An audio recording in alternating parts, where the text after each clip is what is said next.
अस्सलाम वालेकुम। मेरा नाम डॉक्टर अब्दुल मोइद है और आज हमारे साथ डॉक्टर अख्तर अली साहब मौजूद हैं। आज सर व्यूअर के क्वेश्चन का आंसर देंगे। सर अस्सलाम वालेकुम। सर एक ये हमारे व्यूअर है, उनका सवाल है। माशाल्लाह बहुत ही अच्छी मालूमात फराहम की हैं डॉक्टर साहब आपने। डॉक्टर साहब मुझे एस्थमा के साथ नमूनिया भी है, कोई मुस्तकिल इलाज और परहेज बता दें। अल्लाह ताला आपको जज़ाए खैर। आमीन। सबसे पहले तो थैंक यू, ये जो हमारे जिन्होंने सब्सक्राइब किया है हमें देखते हैं कि ये अप्रिसिएशन है उनकी तरफ से, उनको थैंक यू सबसे पहले। तो उसके बाद मैं बता दूं, मेरा नाम डॉक्टर अख्तर है और मेरा ये रजाना सेंटर है। मेरे टोटल 4 सेंटर हैं मुख्तलिफ शहरों में। इस टाइम हम रजाना सेंटर में मौजूद हैं। यहाँ पे मैं एक दिन अवेलेबल होता हूँ, बाकी 5 दिनों में डॉक्टर मोई साहब हैं। और डॉक्टर मोई साहब की हमने सिर्फ 300 फीस रखी है ताकि आम आदमी को हम वैक्सीन भी लगाएं, उसका टेस्ट भी करें और उसका चेकअप भी करें। अब बात करते हैं जो उन्होंने क्वेश्चन किया था। इसमें एक तो है एज़मा, वो एलर्जी का नाम है, मतलब सांस की एलर्जी को हम एज़मा कहते हैं। और दूसरे लेवल पे उन्होंने बात की नमूनिया की। एक नमूनिया क्या होता है? नमूनिया एक इन्फेक्शन होता है फेफड़ों का।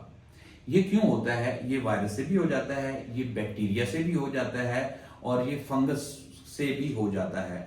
तो आप इस तरह समझे, और आगे कॉम्प्लिकेटेड चीजें आ जाएंगी। कहता कि कैंसर में भी हो जाता है। अगर जो ट्यूमर है वो सांस की नाली को ब्लॉक कर दे, तो जहां पे वो ब्लॉक कर देगा उसका जो अगला पोर्शन है उसमें बार बार नमूनिया होता है। तो वो थोड़ा कॉम्प्लिकेटेड बात है, लेकिन आप आम आदमी की समझने के लिए एज़मा जो सीजनल वेरिएशन से होती है, मौसम की तब्दीली से होती है, खाने पीने से होता है, या ये जिस तरह थ्रेशर का सीजन आता है उसमें हो जाता है, या अभी सर्दी आ रही है इसमें हो जाता है। ये पोलन निकलते हैं, फूल निकलते हैं, तो इसमें अटैक आते हैं लोगों को, इसको एज़मा बोलते हैं। नमूनिया क्या होता है? नमूनिया बेसिकली एक इन्फेक्शन है फेफड़ों का, और वो इन्फेक्शन वायरस से भी हो सकता है, बैक्टीरिया से भी हो सकता है और फंगस से भी हो सकता है। अब अगर हम फर्क करें इनकी अलामतों का, अब जो एज़मा होता है ये होता है मौसम की तब्दीली से आपकी सांस की नालियां तंग हो जाती हैं, उसकी वजह से सांस लेने में मुश्किल होता है, सीने के अंदर दर्द होता है, या जकड़न, एक चेस्ट टाइटनेस फील होती है, वीजिंग हम बोलते हैं, यानी सीटियों की आवाजें आना या मुख्तलिफ सीने से आवाजें आना, ये एज़मा की अलामतों में है। तो इसको हम कहते हैं सांस की एलर्जी है।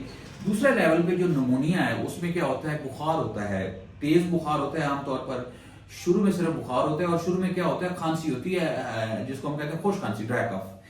कोई 2, 4, 5 दिन गुजरने के बाद अगर उसको इलाज ना किया जाए तो फिर स्पुटम या बलगम आना शुरू हो जाती है, उसको हम कहते हैं प्रोडक्टिव कफ। तो ये कोई 5, 7 दिन, 10 दिन का टाइम होता है। अब इसको अगर एज़मा को देखा जाए तो ये क्रोनिक बीमारी हम कहते हैं। क्रोनिक का ये मतलब है कि ये साल हर साल चल रही होती है। सीजन में आ गया, उसके बाद ठीक हो गया, मेडिसिन से फिर आ गया, फिर ठीक हो गया। जबकि नमूनिया जो है ये एक्यूट बीमारी होती है, 5, 10, 12 दिन की मैक्सिमम। अगर इसका इलाज प्रॉपर ना किया जाए तो फिर ये कॉम्प्लिकेट होकर सारी उम्र आपको खराब करती है, यानी फेफड़ा सुकड़ जाता है, उसके अंदर पीप आ जाती है, वो फिर कॉम्प्लिकेशंस की बातें हैं। खैर, अदरवाइज जो नमूनिया ये क्या है? ये 5-7 दिन की बीमारी है। अब इसमें मैं डिफरेंशिएशन की क्यों की, और उन्होंने जो क्वेश्चन भी किया था। अब हमारे पास जितने पेशेंट आते हैं उनमें से मेरा ख्याल 30-40% कहते हैं कि डॉक्टर साहब मुझे हर साल 3-4 दफा नमूनिया होता है। वो कहते हैं कि मुझे हर दूसरे महीने नमूनिया होता है, स्पेशली बच्चों के केस में। और ये बड़ी इंपॉर्टेंट बात है। वो कहते हैं कि जो बच्चा हमारा है इसको हर 2 महीने बाद, हर महीने बाद नमूनिया होता है। हम जाते हैं किसी डिस्पेंसर से या अपने तौर पे एंटीबायोटिक्स लेते हैं और उसके बाद हमारा बच्चा ठीक हो जाता है, और महीने के बाद उसको फिर अटैक आ जाता है। तो इसमें आपको फर्क ये बताना चाह रहा हूं कि इसको हम नमूनिया नहीं कहते, बेसिकली उसको सांस की एलर्जी है। अब उसकी शिद्दत क्या है वो अलग बात है, वो देखने से पता चलता है। जिस आदमी को, जिस बच्चे को हर 1 माह बाद, 2 माह बाद उसको सांस का अटैक आ रहा है, उसको बुखार हो रहा है, या उसकी सीने से सीटी की आवाज आ रही है, तो उसको क्या है? एलर्जी है सांस की। शिद्दत की बात करेंगे। अगर नमूनिया है तो वो साल में 1-2 दफा ही होगा, जब सीजन की तब्दीली आती है, और 5-7 दिन रहेगा और उसके बाद ठीक हो जाएगा। अगर उसको ठीक प्रॉपर तरीके से नहीं करेंगे तो उसकी कॉम्प्लिकेशंस आ जाएंगी, उसके अंदर पानी आ जाता है, फेफड़ों की पीप आती है, वो एक अलग लंबी स्टोरी है। तो पहली बात तो आपके समझने के लिए। दूसरी बात यह है कि जो एज़मा चूंकि एक एलर्जी है, इसका फिर अपना इलाज का एक प्रोटोकॉल है। हम जो एलर्जी की मेडिसिन देते हैं, एज़मा की मेडिसिन है, उसमें इनहेलर्स हैं, उसमें वैक्सीन है, इसका पूरा अपना अपना प्रोटोकॉल है। जो नमूनिया उसमें जस्ट सिर्फ एंटीबायोटिक की जरूरत होती है। अब तीसरा जो डिफरेंशिएशन का पॉइंट है, अब जब आप इसमें ज्यादा एंटीबायोटिक्स बार बार लेते हैं, स्पेशली एलर्जी में, तो एलर्जी है क्या? एलर्जी आपको सिंपल खाने से होती है, आपको पोलन से होती है। तो मेडिसिन तो एक अगला लेवल की बात है। तो अगर आपको ये चीजें एलर्जी करती हैं तो मेडिसिन डेफिनेटली करती है। तो जब इस तरह के लोग बार बार एंटीबायोटिक लगाते हैं तो उनकी जो एलर्जी है वो भी ज्यादा खराब हो जाती है। और आखिरी बात इसमें जो आपके समझने की है कि जब भी आपको इस तरह का मसला हो और स्पेशली आपको बार बार ये बुखार हो, ये सांस का मसला हो, तो आपने चेस्ट के डॉक्टर को दिखाना है और अपना एलर्जी से रिलेटेड मुस्तकिल इलाज करना है। सिर्फ नमूनिया की बुनियाद पे अपनी बीमारी को कॉम्प्लिकेट नहीं करना। तो हम अब डॉक्टर मोहित साहब से पूछ लेते हैं कि कोई अगर आपके जेब में क्वेश्चन हो। सर ये पूछना था कि नमूनिया इटसेल्फ एस्थमा को क्या ट्रिगर करता है कि नहीं करता? हाँ, वेरी गुड। अच्छा, अब हाँ, ये इन्होंने बहुत अच्छी बात की, जबरदस्त। अब इसमें है ये कि एज़मा एक बेसिकली क्रोनिक बीमारी है ना। अब वो क्रोनिक बीमारी हो रही है, ठीक हो रही है, हो रही है, ठीक हो रही है। अब उसको हम कहते हैं कि जिस तरह हमारे एज़मा के पेशेंट भी आते हैं कि डॉक्टर साहब मैं बिल्कुल फिटफाट था और मुझे अभी 5 दिनों से बुखार हुआ और उसके बाद मेरी सांस का अटैक शुरू हो, या ILD के हमारे मरीज कहते हैं। अब इसमें जो हम एज़मा बोलते हैं, हम कहते हैं कि एज़मा होता ही ट्रिगर फैक्टर की वजह से है। अब एज़मा के ट्रिगर फैक्टर मैंने पिछली वीडियो में बात की थी कि स्पेसिफिक होते हैं और नॉन स्पेसिफिक होते हैं। जो ट्रिगर फैक्टर है वही तो इसको वर्सन करते हैं और उसमें नमूनिया एक है।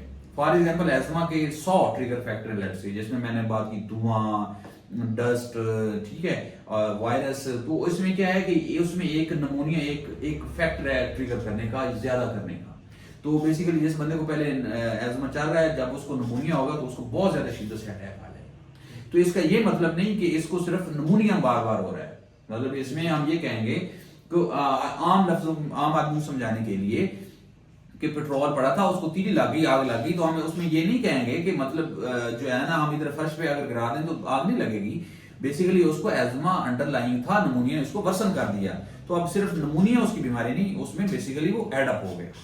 तो आपका कोई क्वेश्चन हो, मोस्ट वेलकम, आप नीचे कमेंट्स में लिखें। कोशिश करें जो आप क्वेश्चन करें प्रीसाइजली लिखें, ब्रीफ लिखें। अपना पहले हिस्ट्री, जो हम जिस तरह बात करते हैं, हिस्ट्री ये होती है कि आपको अलामतें क्या आती हैं, आपने किन डॉक्टरों को दिखाया, 2-3 लाइनों में लिखें। आपका कोई भी क्वेश्चन हो एलर्जी से मुतल्लिका, चेस्ट से मुतल्लिका या कोई और मेडिकल साइंस में, मैं कोशिश करूंगा कि आपकी जिंदगी में थोड़ी आसानी पैदा करूं, आपको थोड़ा सा डायग्नोसिस बता दूं, या कम से कम एक मुतल्लिका डॉक्टर की तरफ भेज दूं। अल्लाह ताला आपका और आपके घर वालों का आमीन नासिर हो। अल्लाह हाफ़िज़।